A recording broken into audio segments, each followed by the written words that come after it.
कि शामलाट ਜ਼ਮੀਨ ਅਸਲ ਦੇ ਵਿੱਚ ਹੁੰਦੀ ਕੀ ਹੈ ਤੇ ਕੌਣ ਇਹਦੇ ਉੱਤੇ ਦਾਅਵਾ ਜਤਾ ਸਕਦਾ ਹੈ, ਕਿਸ ਤਰ੍ਹਾਂ ਇਸ ਨੂੰ ਠੇਕੇ ਤੇ ਦਿੱਤਾ ਜਾਂਦਾ ਹੈ, ਸਾਰੀਆਂ ਗੱਲਾਂ ਦੇ ਉੱਤੇ ਚਰਚਾ ਕਰਾਂਗੇ। शामलाट ਜ਼ਮੀਨ ਕਿਸੇ ਕਿਸਮ ਦੀ ਵੀ ਹੋਵੇ ਉਸ ਦੀ ਜ਼ਿੰਮੇਵਾਰੀ ਇਹ ਜੋ ਹੈ ਪਿੰਡ ਦੀ ਪੰਚਾਇਤ ਦੀ ਹੁੰਦੀ ਹੈ।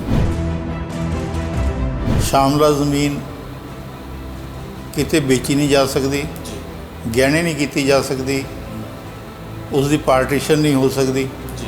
ਠੀਕ ਹੈ, ਸਿਰਫ ਉਸ ਨੂੰ ਪਿੰਡ ਦੇ ਸਾਂਝੇ ਕੰਮਾਂ ਲਈ ਉਸ ਦੀ ਆਮਦਨ ਜਿਹੜੀ ਹੈਗੀ ਹੈ ਉਹ ਵਰਤੀ ਜਾ ਸਕਦੀ ਹੈ। ਇੱਕ ਥਾਂ ਤੇ ਕਦੀ ਇਕੱਠੀ ਨਹੀਂ ਹੁੰਦੀ ਪਿੰਡ ਦੀ ਸ਼ਾਮਲਾਟ ਜ਼ਮੀਨ।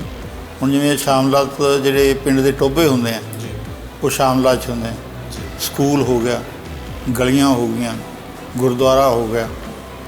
ਹੁਣ ਤਾਂ ਚਲੋ ਮਾਲਕੀ 'ਚ ਬਣਨ ਲੱਗ ਗਏ ਗੁਰਦੁਆਰੇ, ਪਹਿਲਾਂ ਸ਼ਾਮਲਾਟ 'ਚ ਹੀ ਜਿੰਨੇ ਵੀ ਪੂਜਾ ਘਰ ਬਣਦੇ ਸੀ ਉਹ ਸ਼ਾਮਲਾਟ 'ਚ ਬਣਦੇ ਸੀ।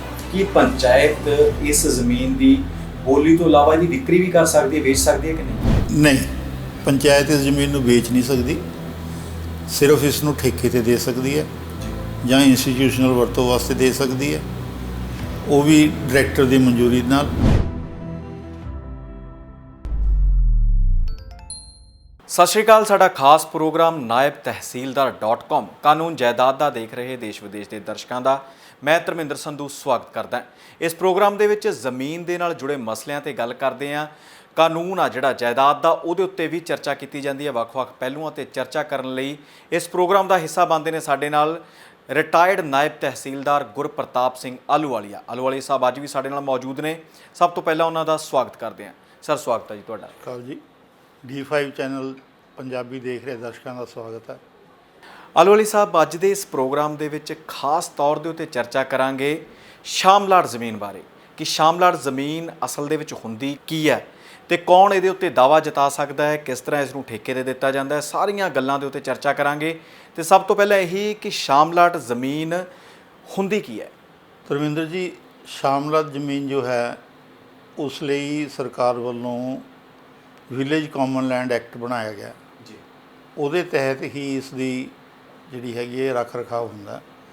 ਸ਼ਾਮਲਾਟ ਜ਼ਮੀਨ ਕਿਸੇ ਕਿਸਮ ਦੀ ਵੀ ਹੋਵੇ ਉਸ ਦੀ ਜ਼ਿੰਮੇਵਾਰੀ ਇਹ ਜੋ ਹੈ ਪਿੰਡ ਦੀ ਪੰਚਾਇਤ ਦੀ ਹੁੰਦੀ ਹੈ ਜੀ।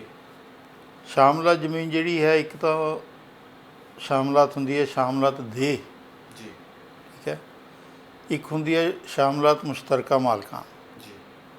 ਕਈ ਪਿੰਡਾਂ 'ਚ ਜਿਹੜੇ ਮੁਸ਼ਤਰਕਾ ਮਾਲਕਾਂ ਹੈ ਉਹ 1961 ਦੇ ਐਕਟ ਤੋਂ ਪਹਿਲਾਂ ਵੰਡ ਕੇ ਲੋਕਾਂ ਨੇ ਵਾਹ ਵੀ ਲਈ ਹੋਈ ਹੈ, ਪਰ ਉਹ ਖਾਨਾ ਨੰਬਰ 4 'ਚ ਹਲੇ ਵੀ ਸ਼ਾਮਲਾਟ ਦਾ ਜ਼ਿਕਰ ਚੱਲਦਾ ਹੈ ਜੀ। ਸੁਪਰੀਮ ਕੋਰਟ ਆਫ ਇੰਡੀਆ ਦੇ ਮੁਤਾਬਕ ਸ਼ਾਮਲਾਟ ਜ਼ਮੀਨ ਕਿਤੇ ਵੇਚੀ ਨਹੀਂ ਜਾ ਸਕਦੀ ਜੀ, ਗਹਿਣੇ ਨਹੀਂ ਕੀਤੀ ਜਾ ਸਕਦੀ, ਉਸ ਦੀ ਪਾਰਟੀਸ਼ਨ ਨਹੀਂ ਹੋ ਸਕਦੀ ਜੀ। ਠੀਕ ਹੈ, ਸਿਰਫ ਉਸ ਨੂੰ ਪਿੰਡ ਦੇ ਸਾਂਝੇ ਕੰਮਾਂ ਲਈ ਉਸ ਦੀ ਆਮਦਨ ਜਿਹੜੀ ਹੈਗੀ ਹੈ ਉਹ ਵਰਤੀ ਜਾ ਸਕਦੀ ਹੈ ਜੀ। ਪੰਜਾਬ ਸਰਕਾਰ ਵੱਲੋਂ ਆਪਣਾ ਇੱਕ 2012 'ਚ ਪੱਤਰ ਜਾਰੀ ਕਰਕੇ ਸ਼ਾਮਲਾਟ ਦੇ ਅਤੇ ਮੁਸ਼ਤਰਕਾ ਮਾਲਕਾਂ ਦੇ ਜਿਹੜੇ ਹੈਗੇ ਇੰਤਕਾਲਾਂ 'ਤੇ ਰੋਕ ਲਾਤੀ ਸੀ ਜੀ। ਉਸ ਤੋਂ ਬਾਅਦ ਨਾ ਇਸ ਦੀ ਰਜਿਸਟਰੀ ਹੋ ਸਕਦੀ ਹੈ, ਨਾ ਇਸ ਦੀ ਵਿਰਾਸਤ ਹੋ ਸਕਦੀ ਹੈ, ਨਾ ਇਹ ਕਿਸੇ ਦੇ ਕਬਜ਼ੇ 'ਚ ਰਹਿ ਸਕਦੀ ਹੈ। ਹਰ ਸਾਲ ਇਸ ਦਾ ਜਿਹੜਾ ਹੈ ਉਹ ਬੋਲੀ 'ਤੇ ਦਿੱਤੀ ਜਾਂਦੀ ਹੈ ਠੇਕੇ 'ਤੇ ਦੇਣ ਵਾਸਤੇ 1 ਸਾਲ ਲਈ ਜੀ। ਉਸਦੇ ਵਾਸਤੇ ਬਕਾਇਦਾ ਇਸ਼ਤਿਹਾਰ ਦੇਣਾ ਪੈਂਦਾ। ਇਸ਼ਤਿਹਾਰ ਦੇ ਕੇ ਇਸ ਦੀ ਬੋਲੀ ਕੀਤੀ ਜਾਂਦੀ ਹੈ ਸਰੇਆਮ ਜੀ, ਸੱਥ 'ਚ ਬੈਠ ਕੇ। ਹੁਣ 33% ਜਿਹੜੀ ਹੈ 1/3 ਹਿੱਸਾ ਜ਼ਮੀਨ ਜਿਹੜੀ ਹੈਗੀ ਹੈ ਉਹ SCBC ਵਾਸਤੇ ਰਾਖਵੀ ਰੱਖੀ ਗਈ ਹੈ। ਉਸ ਰਕਬੇ ਦੀ ਬੋਲੀ ਸਿਰਫ ਉਹਨਾਂ ਜਾਤਾਂ ਦੇ ਲੋਕ ਹੀ ਦੇ ਸਕਦੇ ਜੀ। ਤੁਸੀਂ ਇਹ ਦੇਖਿਆ ਹੋਵੇਗਾ ਜਿੱਥੇ ਕਿਤੇ ਇਹੋ ਜਿਹਾ ਨਹੀਂ ਹੁੰਦਾ, ਦੂਜੀ ਜਾਤੀ ਵਾਲੇ ਆ ਕੇ ਵਿੱਚ ਵੜ ਜਾਂਦੇ ਆ ਜੀ, ਉੱਥੇ ਫਿਰ ਬੋਲੀ ਰੱਦ ਹੋ ਜਾਂਦੀ ਹੈ ਜੀ। ਅਤੇ ਜਿਸ ਤਰ੍ਹਾਂ ਤੁਸੀਂ ਦੱਸ ਦਿੱਤਾ ਹੈ ਕਿ ਸ਼ਾਮਲਾਟ ਜਿਹੜੀ ਜ਼ਮੀਨ ਹੈ ਉਹ ਬੋਲੀ ਦੇ ਉੱਤੇ ਹੀ ਕਿਸੇ ਨੂੰ ਠੇਕੇ ਦੇ ਦਿੱਤੀ ਜਾਂਦੀ ਹੈ ਜਾਂ ਹੋਰਾਂ ਕੰਮਾਂ ਵਾਸਤੇ ਦਿੱਤੀ ਜਾਂਦੀ ਹੈ, ਕਿ ਉਸੇ ਪਿੰਡ ਦਾ ਵਿਅਕਤੀ ਹੀ ਉਹ ਬੋਲੀ ਦਾ ਹਿੱਸਾ ਬਣ ਸਕਦਾ ਜਾਂ ਬਾਹਰਲੇ ਲੋਕ ਵੀ ਬਣ ਸਕਦੇ ਨੇ? ਨਹੀਂ, ਅਜਿਹਾ ਕੁਛ ਨਹੀਂ, ਕਿਉਂਕਿ ਅਖਬਾਰ ਦੇ ਵਿੱਚ ਇਸ਼ਤਿਹਾਰ ਦਿੱਤਾ ਜਾਂਦਾ ਜਨਰਲ ਪਬਲਿਕ ਵਾਸਤੇ। ਕੋਈ ਵੀ ਬੰਦਾ ਕਿਤੋਂ ਵੀ ਆ ਕੇ ਅਗਰ ਉਸ ਨੂੰ ਲੱਗਦਾ ਕਿ ਮੈਂ ਇੱਥੇ ਕੰਮ ਕਰ ਸਕਦਾ, ਉਹ 1 ਸਾਲ ਲਈ ਠੇਕੇ ਤੇ ਲੈ ਸਕਦਾ ਜੀ। ਤੇ ਜਿਹੜੀ ਸ਼ਾਮਲਾਤ ਜ਼ਮੀਨ ਹੁੰਦੀ ਆ ਉਹ ਇੱਕੋ ਥਾਂ ਤੇ ਹੁੰਦੀ ਹੈ ਜਾਂ ਅਲੱਗ-ਅਲੱਗ ਥਾਵਾਂ ਤੇ ਵੀ ਪਿੰਡ 'ਚ ਹੋ ਸਕਦੀ ਹੈ? ਨਹੀਂ, ਇਹ ਹੈਗਾ ਕਈ ਵਾਰੀ ਹੁੰਦਾ ਪੱਤੀ ਵਾਈਜ਼, ਪਿੰਡ ਦੀਆਂ ਪੱਤੀਆਂ ਹੁੰਦੀਆਂ, ਪੱਤੀ ਵਾਈਜ਼ ਛੱਡੀ ਹੁੰਦੀ ਹੈ। ਕਈ ਵਾਰੀ ਠੁੱਲੇ, ਪੱਤੀ ਨੂੰ ਠੁੱਲੇ ਵੀ ਕਹਿੰਦੇ ਸੀ, ਠੁੱਲੇ ਹੁੰਦੇ ਆ, ਠੁੱਲੇ ਵਾਈਜ਼ ਛੱਡੀ ਹੋਈ ਹੁੰਦੀ ਹੈ, ਠੀਕ ਹੈ ਨਾ। ਇੱਕ ਥਾਂ ਤੇ ਕਦੀ ਇਕੱਠੀ ਨਹੀਂ ਹੁੰਦੀ ਪਿੰਡ ਦੀ ਸ਼ਾਮਲਾਤ ਜ਼ਮੀਨ। ਹੁਣ ਜਿਵੇਂ ਸ਼ਾਮਲਾਤ ਜਿਹੜੇ ਪਿੰਡ ਦੇ ਟੋਭੇ ਹੁੰਦੇ ਆ ਉਹ ਸ਼ਾਮਲਾਤ 'ਚ ਹੁੰਦੇ ਆ। ਸਕੂਲ ਹੋ ਗਿਆ, ਗਲੀਆਂ ਹੋ ਗਈਆਂ, ਗੁਰਦੁਆਰਾ ਹੋ ਗਿਆ। ਹੁਣ ਤਾਂ ਚਲੋ ਮਾਲਕੀ 'ਚ ਬਣਨ ਲੱਗ ਗਏ ਗੁਰਦੁਆਰੇ, ਪਹਿਲਾਂ ਸ਼ਾਮਲਾਤ 'ਚ ਹੀ ਜਿੰਨੇ ਵੀ ਪੂਜਾ ਘਰ ਬਣਦੇ ਸੀ ਉਹ ਸ਼ਾਮਲਾਤ 'ਚ ਬਣਦੇ ਸੀ। ਅੱਛਾ, ਜੇਕਰ ਬੋਲੀ ਦੇਣੀ ਹੋਵੇ ਤਾਂ ਉਹ ਇੱਕੋ ਹੀ ਬੰਦਾ ਸਾਰੀਆਂ ਦੀ ਇਕੱਠੀ ਦੇਵੇਗਾ ਜਾਂ ਅਲੱਗ-ਅਲੱਗ ਬੰਦੇ ਅਲੱਗ-ਅਲੱਗ ਥਾਵਾਂ ਤੇ ਜ਼ਮੀਨ ਲੈ? ਉਹਨਾਂ ਦੇ ਜਦੋਂ ਜੇ ਤਾਂ ਜ਼ਮੀਨ ਥੋੜ੍ਹੀ ਹੋਵੇ ਤਾਂ ਇੱਕੋ ਹੀ ਬੈਚ ਹੁੰਦਾ ਹੈ, ਜੇ ਜ਼ਮੀਨ ਜ਼ਿਆਦਾ ਹੋਵੇ ਤਾਂ ਉਹ BDO ਵੱਲੋਂ ਉਸ ਨੂੰ ਟੱਕ ਬਣਾਤੇ ਜਾਂਦੇ ਆ ਵੀ ਆਹ 10 ਕਿੱਲੇ ਦੀ ਬੋਲੀ ਵੱਖਰੀ ਹੋਏਗੀ, ਆ 10 ਕਿੱਲੇ ਦੀ ਬੋਲੀ ਵੱਖਰੀ ਹੋਏਗੀ, ਆ 10 ਕਿੱਲੇ ਦੀ ਬੋਲੀ ਵੱਖਰੀ ਹੋਏਗੀ। ਕਈ ਪਿੰਡਾਂ 'ਚ 100-100 ਕਿੱਲੇ ਹੈ ਜੀ। ਅਸਮਾਣੇ ਦੇ ਕੋਲ ਪਿੰਡ ਆ, ਇੱਥੇ ਸਾਰੇ ਲੋਕਾਂ ਨੇ ਆਪਸੀ ਰਜਾਮੰਦੀ ਨਾਲ ਹੀ, ਪੰਚਾਇਤ ਦੀ ਰਜਾਮੰਦੀ ਅਤੇ ਆਪਸੀ ਰਜਾਮੰਦੀ ਨਾਲ ਹੀ ਵਾਹੀ ਹੋਈ ਹੈ ਜ਼ਮੀਨ ਸਾਰੀ ਸ਼ਾਮਲਾਤ ਦੀ ਜੀ। ਤੇ ਨਾਲ ਹੀ ਜਿਸ ਤਰ੍ਹਾਂ ਦੇ ਨਾਲ ਦੇਖਿਆ ਜਾਂਦਾ ਹੈ ਕਿ ਜਿਹੜਾ ਉਹ ਤੋਂ ਆਮਦਨ ਹੁੰਦੀ ਹੈ ਸ਼ਾਮਲਾਤ ਜ਼ਮੀਨ ਤੋਂ, ਉਹ ਆਮਦਨ ਪੰਚਾਇਤ ਦੇ ਖਾਤੇ ਦੇ ਵਿੱਚ ਜਾਂਦੀ ਹੈ ਤੇ ਪੰਚਾਇਤ ਉਸ ਆਮਦਨ ਦਾ ਕੀ ਕਰਦੀ ਹੈ?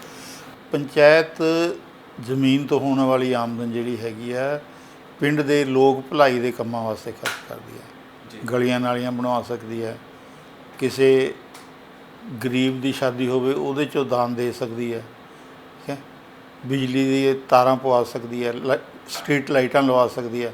ਮਤਲਬ ਕੋਈ ਵੀ ਕੰਮ ਜੋ ਲੋਕ ਹਿੱਤ 'ਚ ਪਿੰਡ ਦੀ ਭਲਾਈ ਵਾਸਤੇ ਹੋਵੇ ਉੱਥੇ ਹੀ ਇਹ ਪੈਸਾ ਜਿਹੜਾ ਹੈਗਾ ਖਰਚਿਆ ਜਾ ਸਕਦਾ। ਅੱਛਾ ਰੋਹਿਤ ਸਾਹਿਬ, ਜਿਸ ਤਰ੍ਹਾਂ ਤੁਸੀਂ ਦੱਸਿਆ ਕਿ ਨਾ ਤਾਂ ਸ਼ਾਮਲਾਤ ਜ਼ਮੀਨ ਦੀ ਜਿਹੜੀ ਆ ਰਜਿਸਟਰੀ ਹੋ ਸਕਦੀ ਆ ਜਾਂ ਵੇਚੀ ਵੀ ਨਹੀਂ ਜਾ ਸਕਦੀ, ਪਰ ਜਿਹੜੇ ਹੱਕ ਨੇ ਉਹ ਪੰਚਾਇਤ ਦੇ ਕੋਲ ਰਹਿੰਦੇ ਨੇ, ਪਰ ਇਸ ਦੇ ਬਾਵਜੂਦ ਵੀ ਕੁਝ ਲੋਕ ਕਬਜ਼ਾ ਕਰ ਲੈਂਦੇ ਨੇ। ਕਿ ਪੰਚਾਇਤ ਦਾ ਅਧਿਕਾਰ ਖੇਤਰ ਨਹੀਂ ਕਿ ਉਹਨਾਂ ਤੋਂ ਕਬਜ਼ਾ ਛੁਡਵਾਵੇ ਜਾਂ ਪੰਚਾਇਤ ਵੈਸੇ ਹੀ ਸ਼ਾਂਤ ਰਹਿੰਦੀ ਹੈ?